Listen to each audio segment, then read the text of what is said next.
he got. How do you feel like Jahad Campbell did with for his first extended run? A little bit. He did fine. Obviously, when we had to move him to OLB there, when we ran out of guys for a few weeks, kind of slowed his development or progress as an IOB, and it'd be good to get him back there and focused on that. Vic, I don't know how much credence you put in the Pro Bowl stuff, but I'm sure you must believe that Jordan Davis should have been included. He should have, for sure. I think they need to form a committee for the Pro Bowl. Get a couple retired coaches, a couple retired personnel guys, a couple retired players that will take pride in it, and they name it. Not everybody and their mothers got a vote. How about Quinion and Cooper, making it two guys? Yeah, I think very well deserved. Kudos to those two guys and Christian for developing them, and they deserved it. How's the Kobe feeling? Do you envision him practicing this week? He's doing better than I think they thought he would. He's iffy for this week. What can you tell us about Byron Young's season and his growth?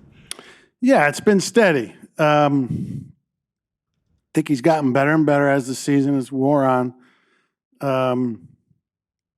He's had to play more than he probably thought he would, with Jalen missing 5 or 6 games. And he's been good. He's been good for us. Speaking of Jalen, what are your expectations in terms of his availability to play this weekend? We're hopeful. How would that shift BG's role, or will it? We'll see. It's kind of fluid with a guy who's not played in a month, so we'll see. Are you? I know he moved on inside before, but has he exceeded maybe even your expectations since moving inside? Maybe a little bit, but once he came back, you never know what he's going to look like, even though it's less than a year later. And quickly he looks very similar to what he was last year, so I'm not surprised. Why do you think he's been so successful? Is it just because he's quick? Is he? He's strong, number one. He's got a leverage advantage. He's got a good feel for blocks, and he still loves the game. And that may sound corny and not relevant, but as guys get older in their career, they lose their stinger a little bit for the real nut cutting and contact of the game. He hasn't. Just one last thing on him. Last year at this time, you wanted to talk him out of retirement. Would you still want to talk him out of retirement if he thinks about it again this offseason? Yeah, we might. Maybe I'll be his agent. What kind of luxury is it to have Jahad in a moment like this where you might not have Nakobe?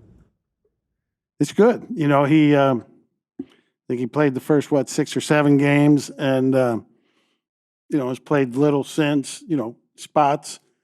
It's good. It's good for him, good for us. I know it's kind of early in the week and everything, but what have you kind of noticed about the Bills, like their offense, obviously with Josh Allen and Cook and everything? Like how? Yeah, you said it. You got Josh Allen. That's all you need to say. You got Cook. That's all you need to say. Their line is playing very well. They got a good group of tight ends. The receivers have been playing good.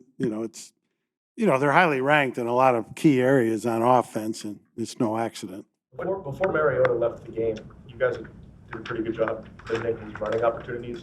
Did you do anything different that you weren't doing in the past? And did you learn anything how you might apply it to Josh Allen?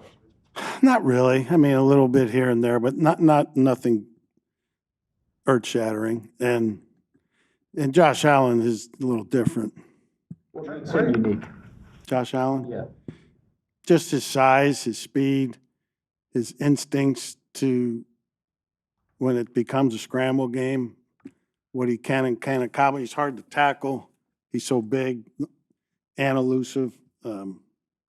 He's a real dude. How do you think Marcus Epps has done on the back end? Good.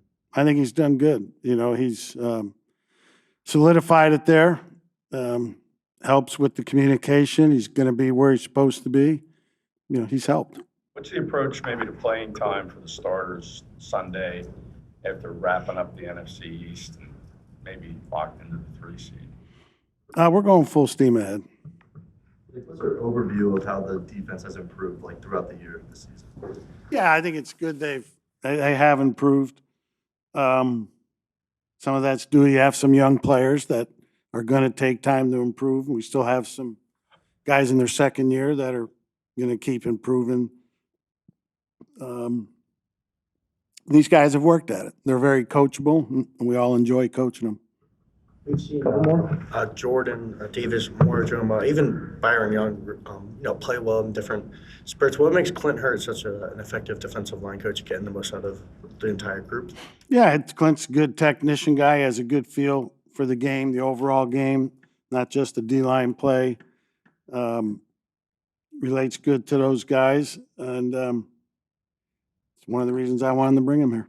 How difficult was it to see Kobe go down again after what he went through last year, now after, and he's playing so well? Yeah, disappointing, but the good news is I don't think it's too serious, and I don't think we're done seeing him for this season. What makes Cook so dangerous as a runner? Very elusive. He's a jump cut guy. And once he gets in the open field, he's got the speed to hit the home run. And he's really good. He's patient, but once he sees it, he hits it. And he's really good. He's elusive. Last one, bring down Michael. Your experience of playing in Buffalo, has it changed it for you? It doesn't look like it's going to be too snowy, but just in general playing in that stadium. You can't tell with the weather in Buffalo on a Tuesday for a Sunday. Sunday. Yeah, I remember when I was with the Saints way back, they were in the middle of their 4 Super Bowl run. We went up there and it was a really snowy, windy day, and we beat them. I can just remember the snow coming down, and one of the kickers hit like a 25-yard field goal, and it, boom, there goes the ball, and it did this. That's how strong the wind was. And but yeah, you can get some bad weather up there. We'll see what happens. All right, we'll see you.